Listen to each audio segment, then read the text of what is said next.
Well, you know what? I mean, I'm going to be honest, Matt. Hale, you had me at 80s bangers. Really. I remember when the shows, and I've got no idea what we're in store for this year, obviously, because I have not seen it. But I remember when the show started last year, you come on stage to Kenny Loggins' Danger Zone, which we all remember. Footloose. Oh, Footloose. Yeah. And so we've got those bangers from the 80s right off. Yeah. And it's just from that point onwards, that moment that song starts playing, which is obviously everybody knows the tune, everyone knows the lyrics. It just sets the tone for the next hour.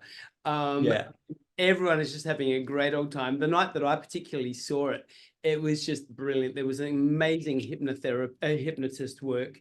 It was funny. It was just a joyous crowd. And by the sounds of it, the rest of the duration went really well also. Yeah, it was very lucky. What do we, tell me some more things that we might be in for this year. Yeah. Well, actually, first of all, before I do, I'm sat here looking at you, and I just think you're actually looking very 80s today, Marcus. I mean, I would say I'd say your hair in general has got a real good 80s theme about it anyway. But there's something about the denim, the pin badges. I don't know. There's a bit of a vibe there that if I took myself back, you know, oh man, all 80s. But so yeah, this year completely out of context. Completely out of context. It will include meerkats.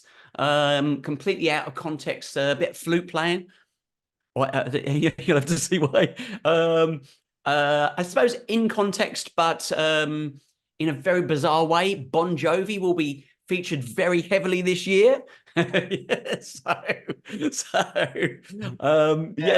lots of interesting things which we tie back to the 80s, but of course it has like that just silly twist that you get with every single one of my shows, whether it's an 80s version or not.